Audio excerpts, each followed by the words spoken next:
Jim rats with a flair for interior decorating.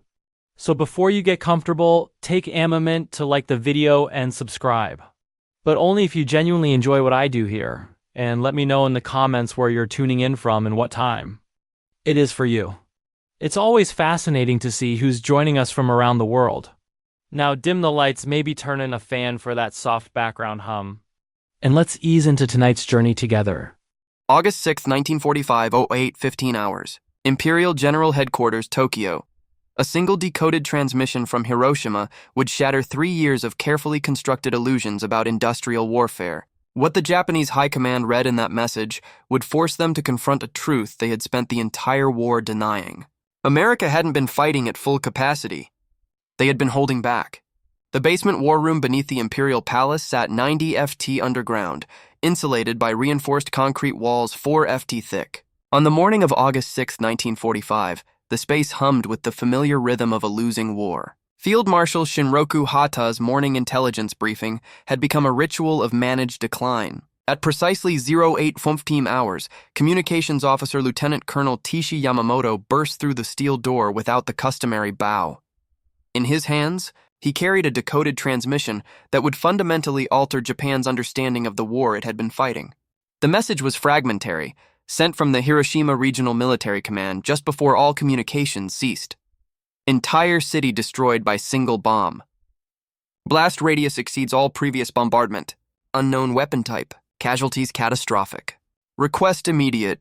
The transmission ended mid-sentence. General Yoshijiro Umezu, Chief of the Imperial General Staff, read the message 3 times in silence. His first thought was that the Americans had launched the largest conventional bombing raid of the war, perhaps 500 B-29s, dropping incendiaries in a single massive strike. Nothing else could explain such destruction. But as the morning wore on, additional reports began to arrive. Weather reconnaissance flights had sighted only 3 B-29s over Hiroshima that morning. The numbers did not add up. The mathematics of devastation were impossible unless the weapon itself was something entirely new. 3 aircraft. Not 300, 3 Admiral Soemu Toyoda, Chief of the Naval General Staff, stood before the massive wall map that tracked every known American asset in the Pacific. His intelligence staff had grown exceptionally skilled at predicting U.S. operations. They knew the flight patterns of bomber formations, their typical ordnance loads, and the expected radius of destruction. Nothing in 3 years of war suggested that 3 aircraft could annihilate an entire city. By 10 hours, Japanese reconnaissance flights attempting to reach Hiroshima began transmitting reports unlike anything ever received. Pilots described a mushroom-shaped cloud rising more than 40,000 feet, visible from nearly 150 miles away. It glowed with unnatural colors, violet and deep orange, pulsing as though alive.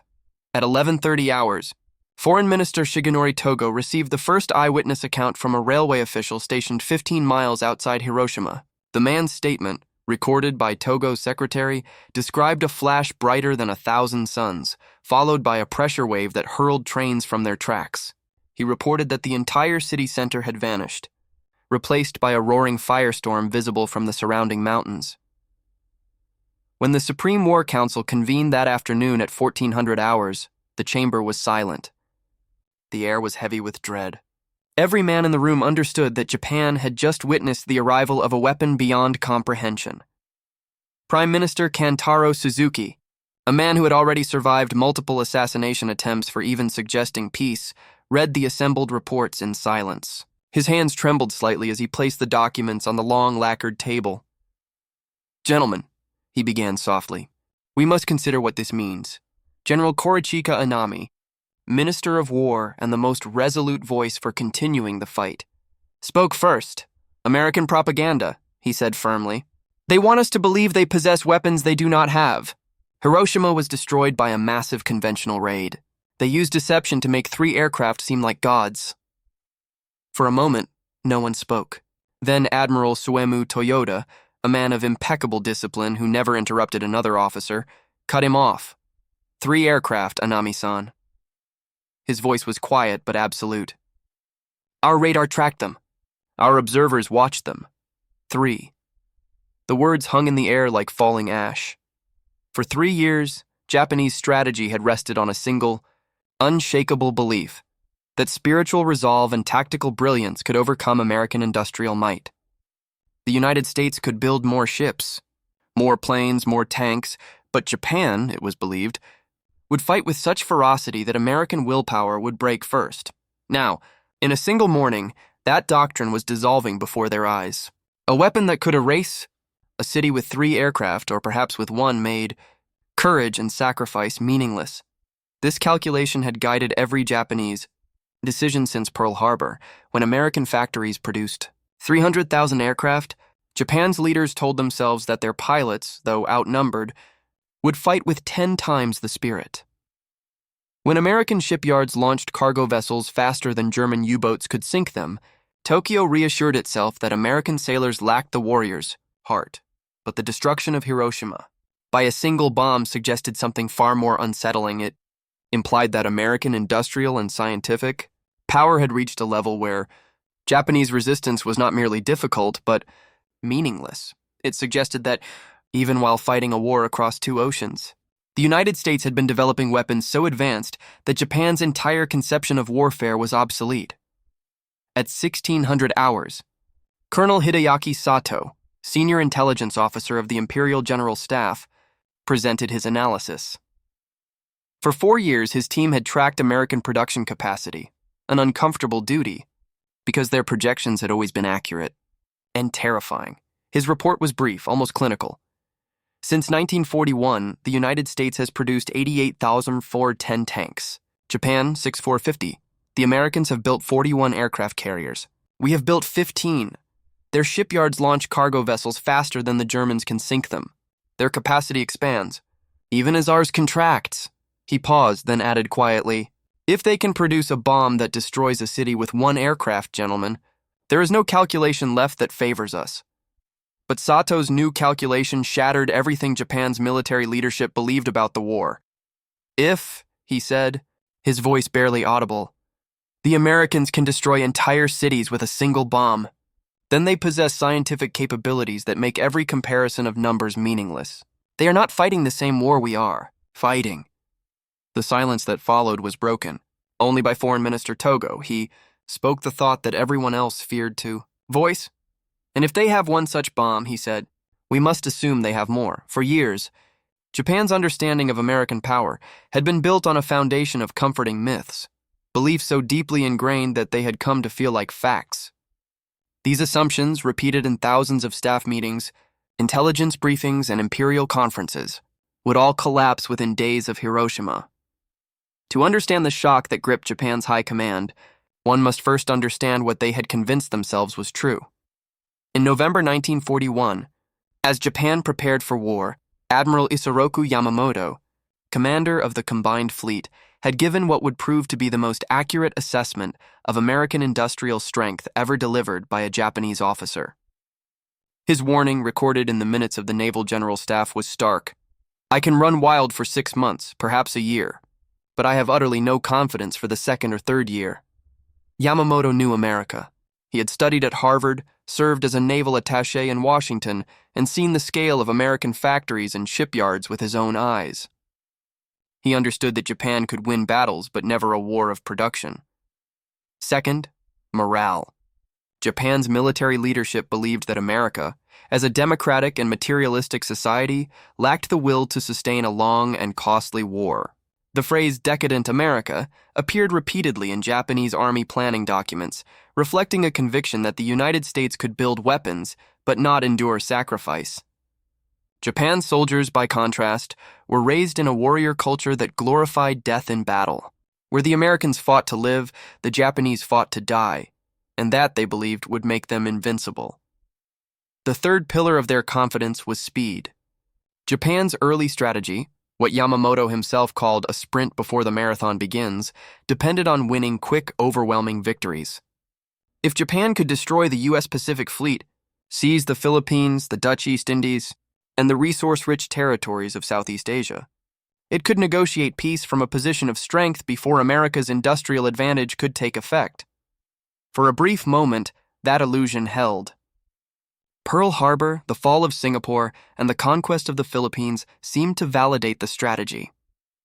The myth of Japanese invincibility spread through the empire like wildfire. School children memorized slogans proclaiming that the Yamato spirit could overcome 1,000 machines.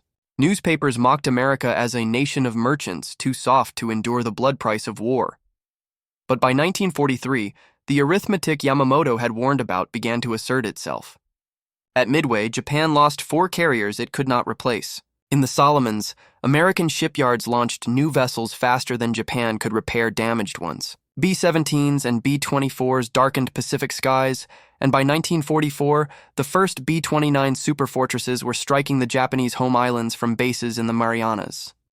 Now, in August 1945, as reports from Hiroshima spread through the War Council, the final myth collapsed. Distance no longer mattered. Bombers could reach any target in Japan with ease.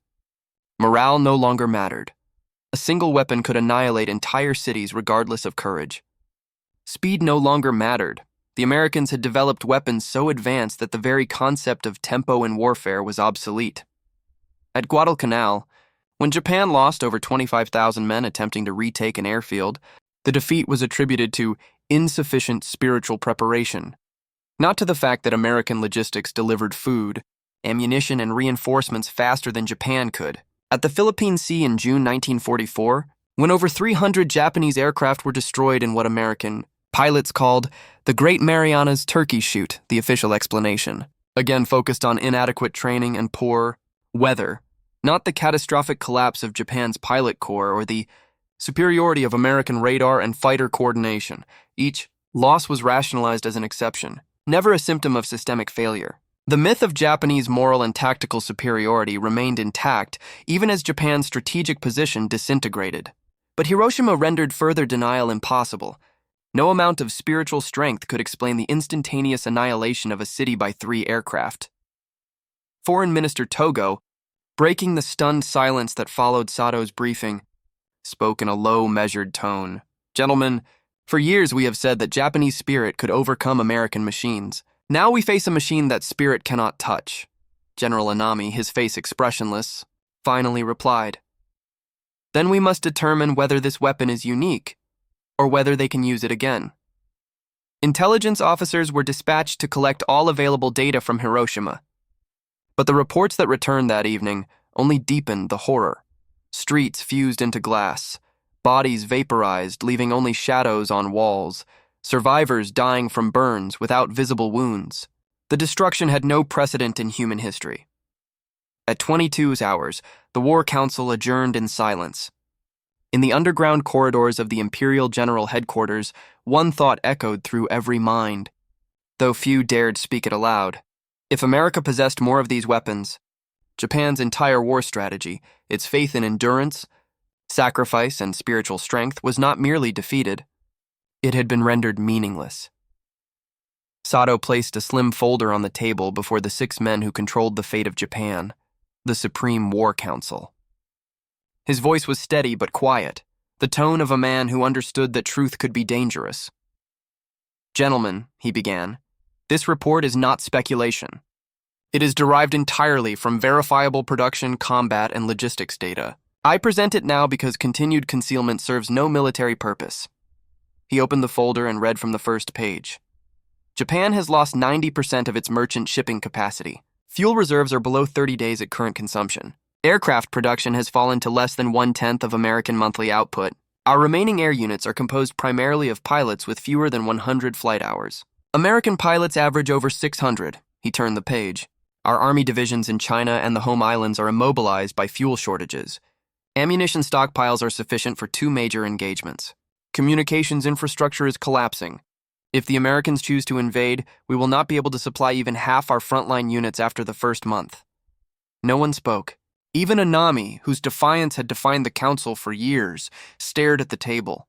Sato continued, his tone softening. "For 3 years, we have told ourselves that courage could compensate for steel, that spirit could overcome machinery. The destruction of Hiroshima demonstrates this is no longer a question of courage or spirit. The Americans now possess a weapon that renders both irrelevant. Resistance is not bravery, it is suicide without purpose." Foreign Minister Togo nodded slowly. "Colonel Sato, If what you say is true, then the strategic foundation of the empire has ceased to exist. Prime Minister Suzuki added, "The Emperor must hear this report directly." "The time for illusions is over." General Anami's eyes lifted hard and cold. "If we surrender," he said quietly, "we lose the nation's soul." Sato met his gaze. "If we do not, General, there will be no nation left to lose." The silence that followed was absolute. Outside, the low rumble of distant B-29s could be heard over Tokyo, the sound of a war that was already lost. Sato paused, gathering the courage to finish a truth that had been buried for years. "We knew," he repeated, "but we did not believe." He placed another sheet on the table, a compilation of intercepted American industrial reports his team had translated in 1943 and 1944. Our agents reported the construction of massive industrial complexes in the American interior, too far inland for air attack, too vast to sabotage. They described rail lines carrying machinery larger than anything in Japan, entire towns built to houseworkers. These reports were dismissed by the General Staff as exaggeration or deception. We convinced ourselves that America's democracy could not sustain such coordinated effort, that their scientists were civilians incapable of disciplined wartime research. We were wrong on every count. He looked up at the assembled ministers, his voice gaining quiet strength. While we spoke of spirit, the Americans built laboratories. While we praised sacrifice, they refined uranium. While our scientists struggled to produce jet engines without access to alloys, their physicists split the atom. The difference was not simply industrial, it was philosophical. They waged total war through intellect as well as steel. Admiral Toyoda exhaled slowly, his usual composure faltering. "So Hiroshima is not the end," he said. "It is the beginning of a new kind of warfare," Sato nodded. "Yes, Admiral. And we are a nation armed for the last war, facing an enemy that has already mastered the next."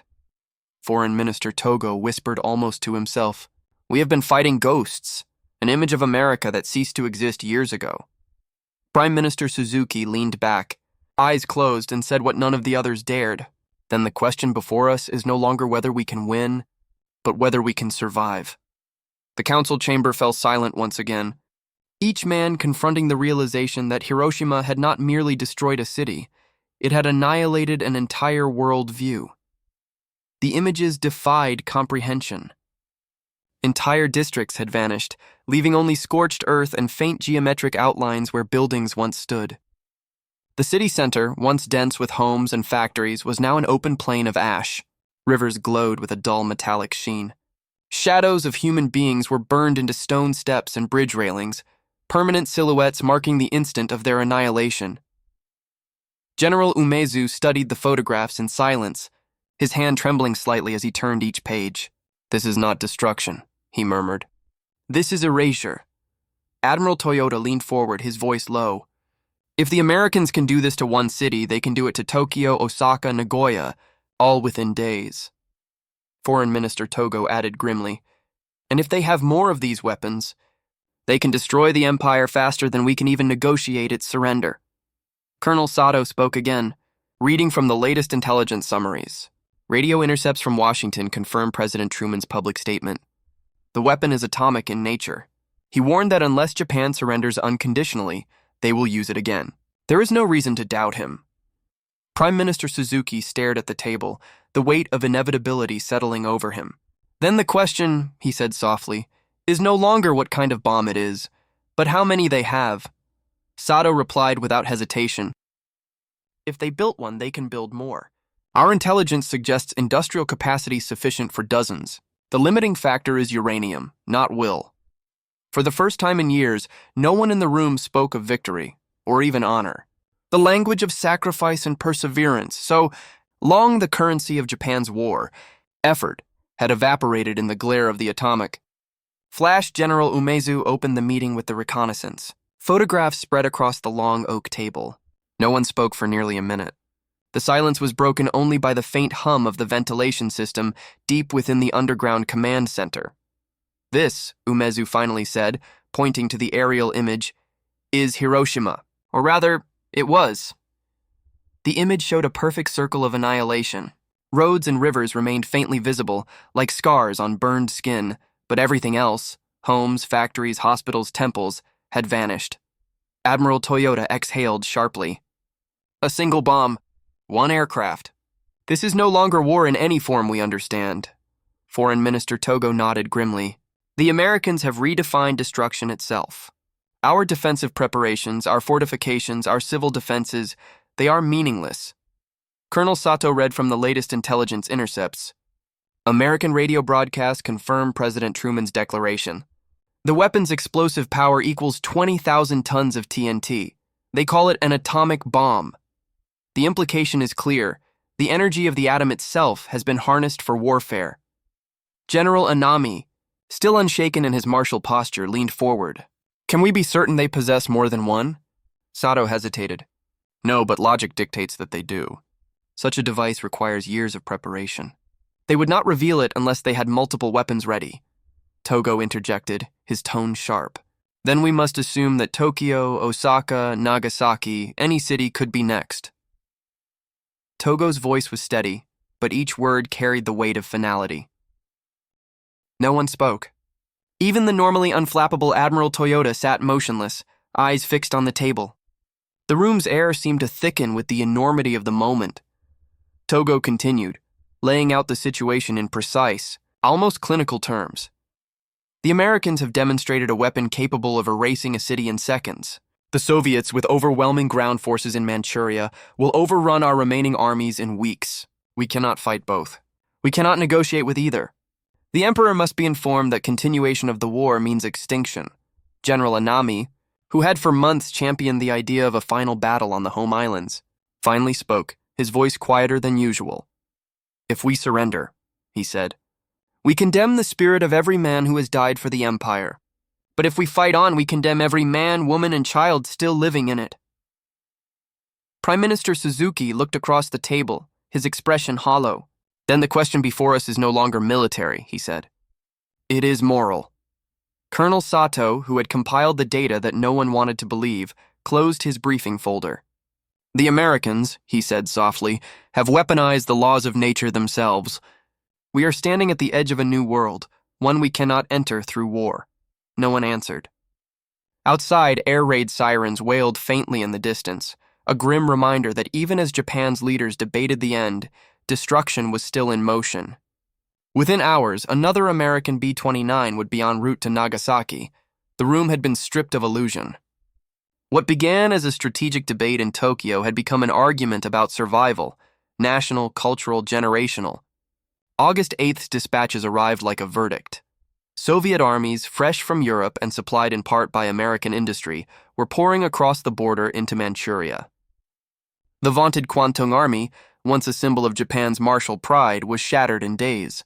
Entire corps were encircled, communications cut, units surrendering en masse.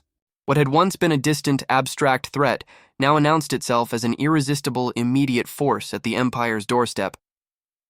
That same day came another blow from a different vector.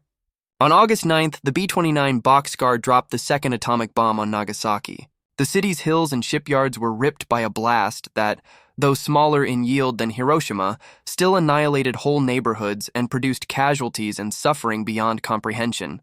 Radiation sickness, burns, loss of family and shelter, the human catastrophes compounded one another. The scale and immediacy of the destruction rendered any purely military calculus meaningless. With the Soviet declaration and 2 atomic strikes within 48 hours, the practical choices became grimly simple and utterly final. Fight on and await the grinding, inevitable conquest by an invader from the north and massive, sustained bombing from the sea.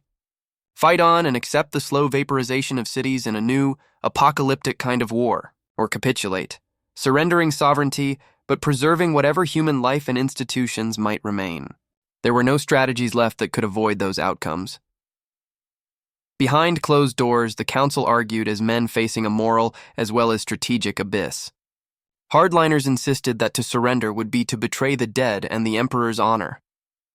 Moderates, and a small desperate group around the foreign ministry and palace bureaucracy, argued that the emperor himself must decide, that only his voice could make surrender acceptable to a populace steeped in sacrifice and duty.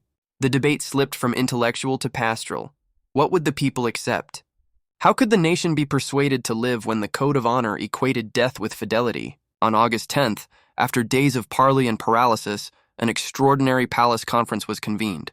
For the first time, the Emperor Hirohito, not merely a figurehead for diplomacy or ritual, but the sovereign who, in Japanese constitutional terms, embodied the state, intervened personally.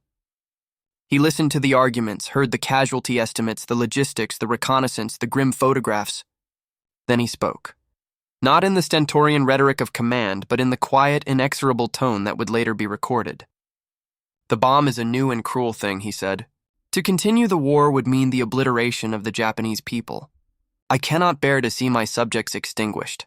That declaration removed the final pretext for continued resistance.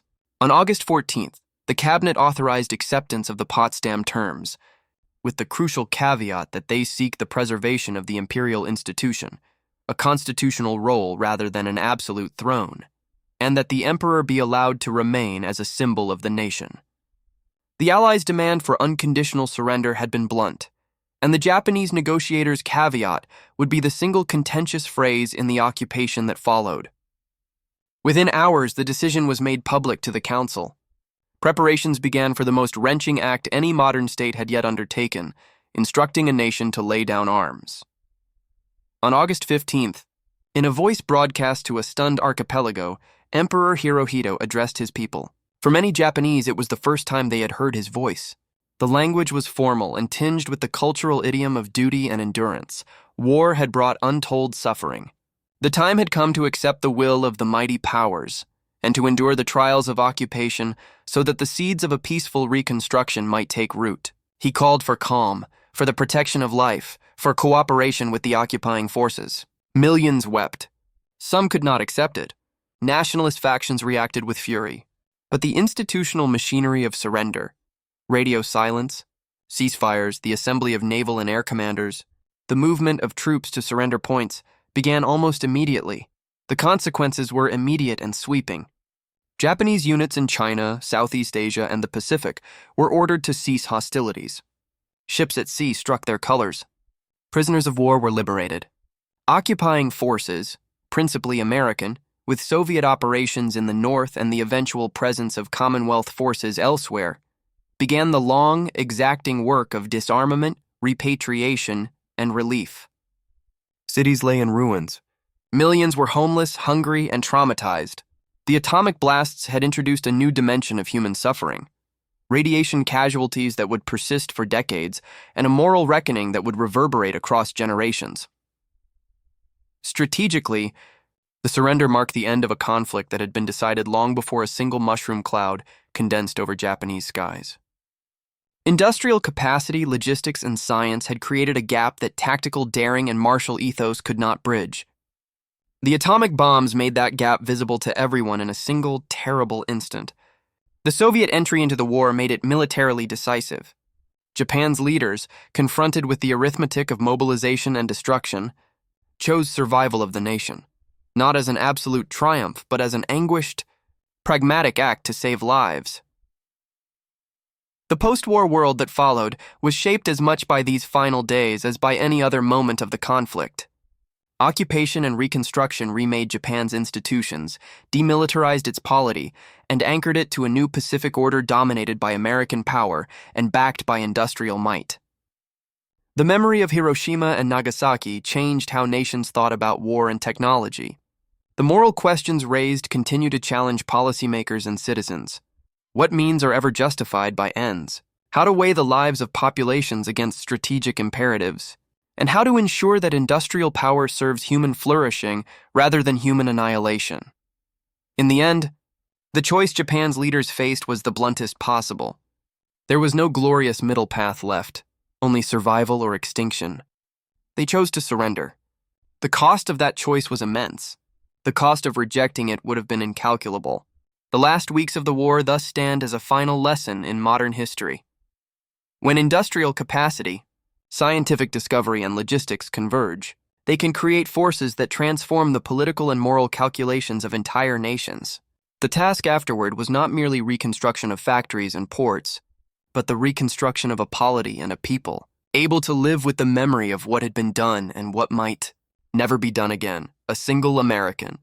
Program Lend-Lease had supplied more material to the Soviet Union than Japan's entire wartime. Industrial output at 11:02 hours on August 9, 1945. A second atomic bomb obliterated Nagasaki. The message from the Nagasaki Regional Command was even shorter than the one from Hiroshima. Second atomic attack. City destroyed. Casualties catastrophic. Then, silence. That afternoon, the Supreme War Council convened an emergency session unlike any other in the history of the Japanese military. For the first time, there was open acknowledgement of total strategic failure. Navy Minister Admiral Mitsumasa Yonai spoke with a candor rarely heard among senior officers. The Americans have shown that they can destroy our cities at will, one after another, until nothing remains. They have the capacity to continue this indefinitely. We cannot defend against weapons we cannot detect before they strike. Our anti-aircraft guns are useless. Our fighter aircraft cannot intercept what they cannot see. Our civil defense preparations are meaningless. Army Chief of Staff General Yoshijiro Umezu followed. His words equally shocking given the military culture of the time. The atomic bomb has changed the nature of war itself. Concentrated forces are no longer defensible. Cities have become targets. Our entire strategy of massed resistance and final defense has been rendered obsolete. The cabinet debate that night sank into a long, exhausted silence. Facts had done their work. Hiroshima and Nagasaki were not acts of luck, and Soviet entry had sealed Japan's strategic fate. What remained was a choice between national annihilation and the wrenching, humiliating bargain of surrender. The choice was made not by generals, but by an emperor who, after nights of sleepless deliberation, refused to consign his people to extinction. On the morning after the council's decision, the imperial household prepared what would become one of the most extraordinary broadcasts in history. The emperor, speaking in a voice steadier than those who heard it expected, recorded the message, with the explicit instruction that it be transmitted to the nation. In measured, archaic language, he told his subjects that the unendurable must be endured, and the seemingly impossible must be done. Words meant to reconcile a proud people to a fate they had never imagined.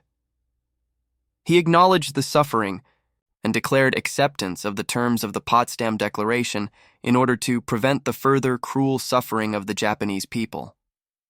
That decision did not pass uncontested.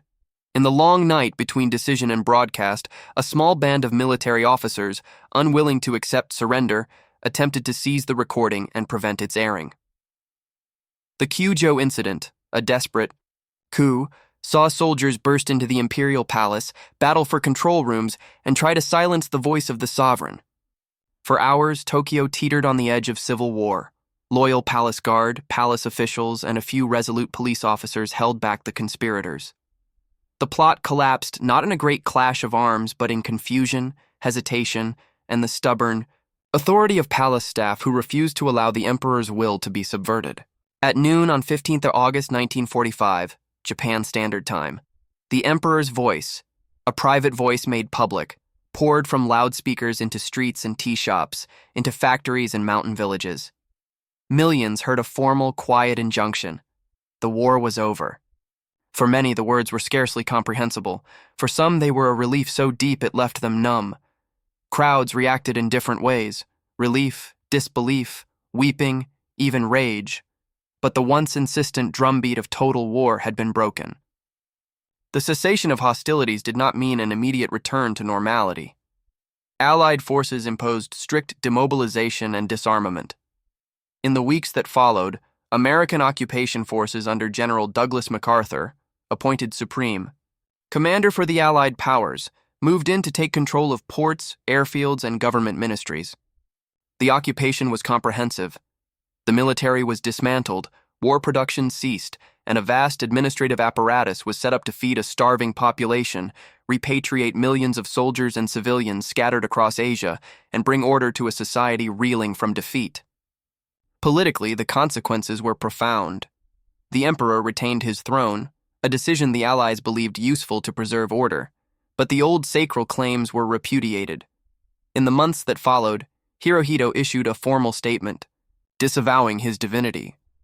The unique constitutional role of the emperor was recast into a symbolic one, A new constitution, written under Allied supervision and promulgated in 1947, enshrined parliamentary sovereignty, renounced war as national policy, and created the framework for modern Japanese democracy.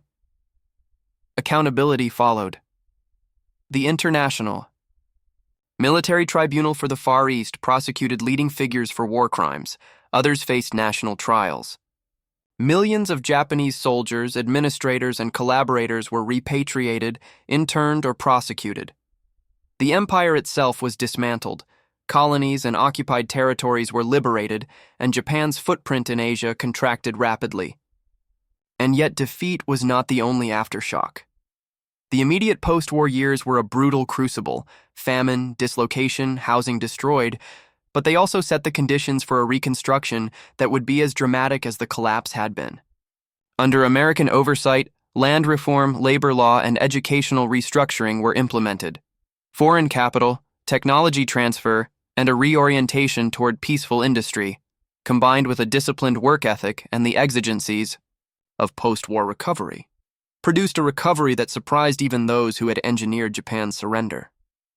Strategically and morally, the August decision marked the end of a grand miscalculation. Japan's leadership had clung to a set of strategic myths, of spiritual invincibility, of the political impossibility of continued Allied resolve, until technological reality and geopolitics forced a painful reappraisal. The Emperor's broadcast closed the book on one era of Japanese history and opened another: occupation, demilitarization, trial, and, in time, rebirth.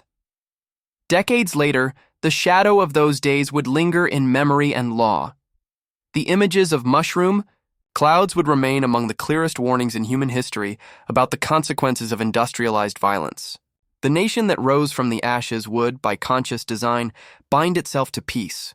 The world would be transformed by institutions, technologies, and doctrines shaped in no small part by what had happened in those terrible, decisive days of August 1945. Good.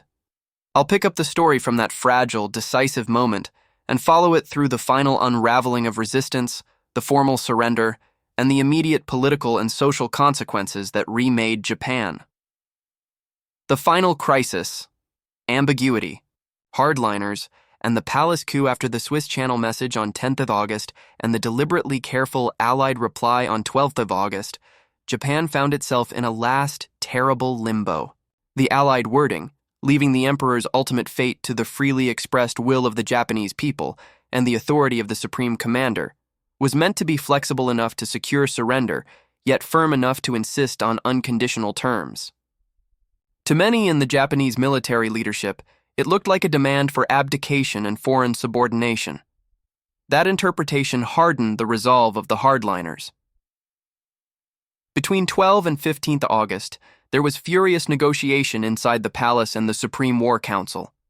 Some officers argued for a final, glorious stand.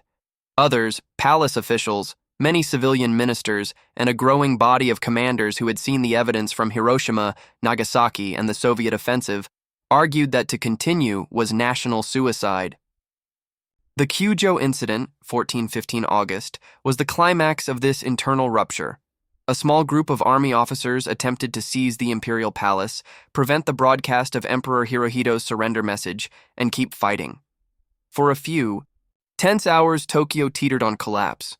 Conspirators detained some officials, sought to destroy the recording, and tried to rally units to march on the palace. But the coup collapsed through a mix of poor planning, divided support, decisive action by loyal palace guards and police, and, crucially, the Emperor's insistence that his recorded message be aired. The failure of the coup removed the last serious institutional obstacle to surrender. The broadcast and the public reaction on 15th of August 1945. Hirohito's recorded address, the first time most Japanese had ever heard his voice, was transmitted. The key line, translated into the phrase you quoted, framed surrender as the only way to prevent the further cruel suffering of the Japanese people. Reactions across Japan were raw and mixed, relief and weeping in some places, disbelief and anger in others, and in many areas extended confusion as transport, communications, and local military units adjusted to the new order. Steps to formal surrender in the occupation With the emperor's decision public, the government moved quickly but cautiously. August 16, 28. Initial orders went out for ceasefires, demobilization of units, and preparations to receive Allied directives. Local fighting tapered, but isolated resistance and confusion continued in outlying garrisons and islands. Late August. Early September.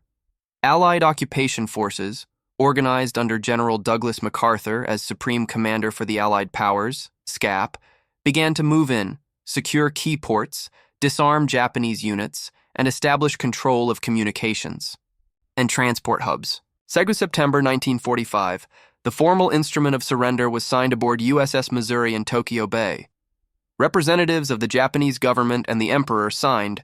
Representatives of the Allies, United States, China, United Kingdom, USSR, and others accepted. The war was, in formal legal terms, over. Immediate policy choices and the Emperor's status Allied planners and commanders faced hard choices about how to impose order without provoking chaos. Key decisions included: retain the Emperor as a figurehead. The Allies judged that preserving the imperial institution, though stripped of divine claims, would stabilize Japanese society and make reconstruction manageable. Hirohito was not tried as a war criminal. Instead, he was kept on the throne as a constitutional monarch under the authority of SCAP, dismantled Japan's war machine. Full demobilization, the dissolution of military organizations, and confiscation of weapons were swift and uncompromising. Control of government and press. Allied authorities took over censorship, communications, and the key ministries to prevent sabotage, suppress militarist propaganda, and coordinate relief and reconstruction. Trials, demobilization, and the end of Empire War Crimes trials. The International Military Tribunal for the Far East, Tokyo trials, and numerous local tribunals prosecuted Japanese leaders, military officers, and administrators for war crimes. The legal process was controversial but extensive. Repatriation and demobilization. Millions of Japanese soldiers and civilians scattered across Asia were repatriated in a massive logistical operation. Demobilization created social strain.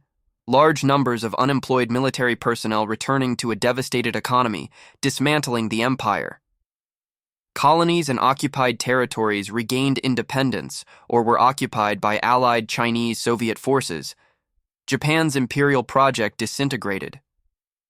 Political and institutional transformation under SCAP oversight and with significant Japanese participation, a set of sweeping reforms restructured the polity and society, new constitution, 1947, parliamentary democracy, sovereignty vested in the people, civil liberties guaranteed, and the famous Article 9 renouncing war and prohibiting a standing military in offensive terms.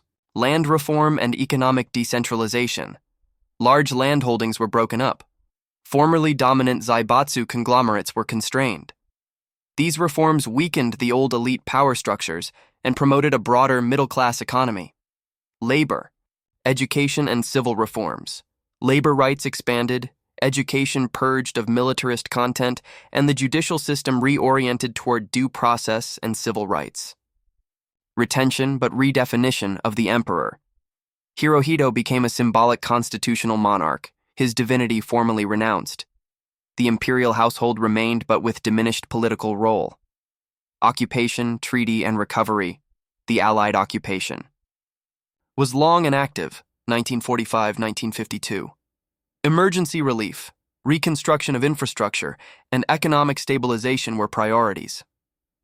The San Francisco Peace Treaty, signed 1951, effective 1952, formally ended occupation and restored full sovereignty to Japan while leaving many post-war arrangements, security ties with the United States, limits on rearmament, in place. The larger lessons and the long aftermath from the military and geopolitical angle, Japan's surrender forced a national reappraisal of the costs of militarism and the realities of industrialized warfare. Two enduring outcomes flowed from that reappraisal: security by alliance, not empire. Post-war Japan relied on the U.S.-Japan Security Treaty for defense, while focusing domestic energy on economic development, economic reconstruction, and pacifism. The combination of Allied reform, Japanese discipline, human capital, and a global economic environment produced a remarkably rapid recovery, the post-war miracle, and a durable public commitment to pacifist constitutional norms. They watched with a mixture of disbelief and reluctant admiration as American logistical efficiency unfolded with mathematical precision. In the first week of occupation, over 150,000 troops landed across Japan without a single significant incident of disorder. Every man was supplied, every vehicle fueled, every ration accounted for. The same industrial and organizational machine that had built the atomic bomb and sustained global warfare now demonstrated its capacity for order and control on an unprecedented scale. Japanese officers accustomed to chaos at the end of campaigns, starving troops, missing supplies, collapsing communication, found themselves observing an army that operated as if war and peace were governed by identical principles of discipline and abundance. The occupying soldiers were younger than most Japanese expected, calm and surprisingly respectful. They carried with them not only weapons but radios, field kitchens, medical units, and an unending flow of material from the floating cities anchored in Tokyo Bay. Japanese staff officers who had once mocked American machine dependence now saw it as the foundation of a new kind of power, a fusion of industry, science, and administration that turned strategy into logistics and logistics into inevitability. Within days, General Douglas MacArthur established his headquarters in the Daiichi building across from the Imperial Palace. The symbolism was impossible to miss. The supreme commander of Allied powers overseeing the transformation of Japan from the window facing the seat of its ancient sovereignty. Yet to many Japanese observers, MacArthur's restraint was as striking as his authority. There were no parades of conquest, no looting, no humiliation rituals. His first orders focused on food distribution, medical care, and the preservation of public order. The Americans had conquered without hatred. This distinction carried profound psychological weight. For years, Japanese propaganda had portrayed the Americans as brutal, racially motivated enemies who would enslave or annihilate the Japanese people if given the chance. Instead, the occupation unfolded with calculated civility and administrative precision. Even those who despised surrender could not. They learned that the United States had produced over 297,000 aircraft, 86,000 tanks, and 6,500 naval vessels during the war. Numbers that defied comprehension for a nation whose total steel output had been smaller than a single American shipyard's annual consumption. The production tables and logistical summaries shared by occupation authorities were not propaganda. They were data, audited and verifiable. Japan's industrial effort, which its leaders had once believed formidable, now appeared as a fraction of a single American theater command. For Japanese officers who had spent their careers believing in the supremacy of willpower and sacrifice, these revelations were devastating. Factories that Japan considered vast, like Mitsubishi's aircraft works in Nagoya, were dwarfed by American plants in Detroit and Seattle. Shipyards that took Japan 2 years to build a carrier could be matched by American yards launching one every 6 weeks. Even ammunition, a resource so scarce in Japan's final months that soldiers drilled with wooden rifles, had been produced in such quantities by the U.S. that warehouses were overflowing when the war ended. MacArthur's administration made the contrast unmistakable. American occupation units operated with a level of efficiency that seemed almost mechanical. Trucks arrived on schedule, supplies were inventoried by machine, and medical units functioned with modern equipment that Japanese doctors had only read about in foreign journals. What Japanese intelligence had once dismissed as exaggeration now stood visible in every occupied city. Colonel Sato's report concluded with words that would resonate for decades in Japan's post-war self-examination. We did not lose to superior soldiers or superior weapons alone. We lost to a system of thought. The Americans made war an extension of industry, science, and organization. We began the war believing American democracy made them weak, slow, and vulnerable. We thought our courage, discipline, and ingenuity would overcome their material advantages. We were wrong.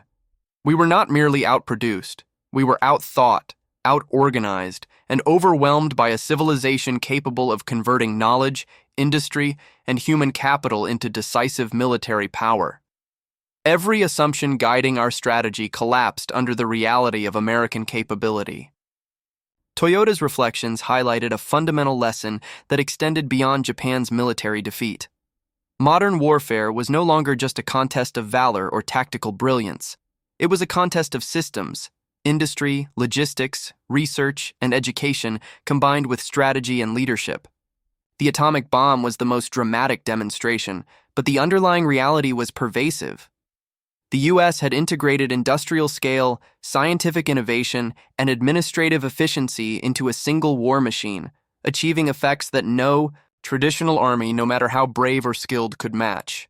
By 1946, Japanese military leaders and historians recognized that the war had been lost not solely on the battlefield, but in the invisible arena of production, planning, and scientific capability.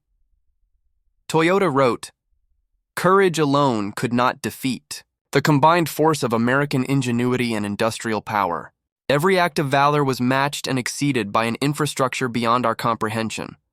To understand our defeat is to understand that war in the modern age is fought first with knowledge and resources, then with men." This realization shaped post-war Japan's approach to defense, industry, and education for decades, embedding the lesson that national survival depended on mastering not just the art of war, but the science of organized civilization. The cumulative effect was a profound cultural and institutional reckoning. Japan's military leadership confronted the uncomfortable truth that their worldview had been systematically flawed. Their doctrines had valorized spirit, honor, and tactical ingenuity over material realities, logistics, and technological capacity. Every assumption about the limits of American society, industry, and innovation had been inverted. Where they expected weakness, they found unparalleled capability. Where they expected vulnerability, they encountered overwhelming systemic strength. The human consequences were immediate and personal. Some leaders, like General Anami, could not bear the cognitive dissonance and chose ritual death. Others, such as Admiral Yonai, channeled their understanding into advocacy for complete demilitarization, recognizing that the very culture that had glorified war had blinded them to strategic reality. For the majority, grappling with the discrepancy between the warrior ideal and the catastrophic results of their miscalculations caused deep personal and institutional reflection. Under occupation oversight, historians meticulously documented the systemic failures that had led to Japan's defeat. Intelligence reports predicting American industrial and scientific superiority had been ignored, suppressed, or reinterpreted to preserve morale. Accurate data was treated as propaganda. Catastrophic evidence was reframed as a temporary setback, requiring only more courage and discipline. This pattern of self-deception, reinforced over years of conflict, ensured that the military failed to recognize the war as unwinnable until total defeat became unavoidable. The result was not merely loss on the battlefield, but a complete collapse of the strategic assumptions that had guided Japan's war effort. Umezu's testimony crystallized the essence of Japan's strategic failure. The military leadership had constructed a self-reinforcing worldview in which their own assumptions were sacred, and any evidence contradicting them was dismissed or suppressed. They measured the enemy against themselves, projecting limitations that simply did not exist. Where they assumed scarcity, they encountered abundance. Where they assumed hesitation, they faced decisiveness. Where they assumed technical inferiority, they confronted innovation on an industrial scale that dwarfed their own. By 1947, the interviews revealed a profound institutional reckoning. Leaders acknowledged that their defeat was not due solely to battlefield losses, but to a systematic misreading of the enemy's capabilities and intentions over the entire course of the war. They had underestimated the United States' ability to wage simultaneous wars, innovate technologically, sustain civilian and military production in parallel, and field forces with strategic depth. The bitterest lesson was clear. Japan had fought as though the war were a finite struggle, constrained by their own limitations, while the Americans had fought as if their resources and ingenuity were virtually limitless. The failure to reconcile these realities and the deliberate ignoring of intelligence that might have revealed them had rendered every tactical and operational success irrelevant. Victory was never attainable under the assumptions that had guided Japan's military for 4 years. They had lost not only battles, but the ability to perceive the true scale of the enemy's strength. Exactly. The atomic bomb was a catalyst, a visceral demonstration, but not the origin of Japan's defeat. The true failure had been cumulative. Decades of underestimating industrial capacity, misreading technological potential, and projecting cultural assumptions onto an opponent whose society functioned according to entirely different rules. The Japanese military fought with extraordinary bravery and skill, but courage alone cannot manufacture steel, oil, trucks, or trained pilots. It cannot multiply weapons, sustain supply chains, or compress scientific genius into factories and laboratories. From the outset, they were engaged in a war against an adversary operating on an almost unimaginable scale, one whose capacity to translate determination into physical force dwarfed their own. Every tactical victory was temporary, every defensive strategy limited by systemic disparities they refused or were unable to confront. By the time Hiroshima and Nagasaki made the stakes visible in concrete form, the lesson had already been written in numbers, logistics, and missed intelligence. They were fighting a war they could not possibly win. In other words, the atomic bomb didn't defeat Japan, it revealed the truth of a defeat that had been mathematically, industrially, and strategically inevitable from the start.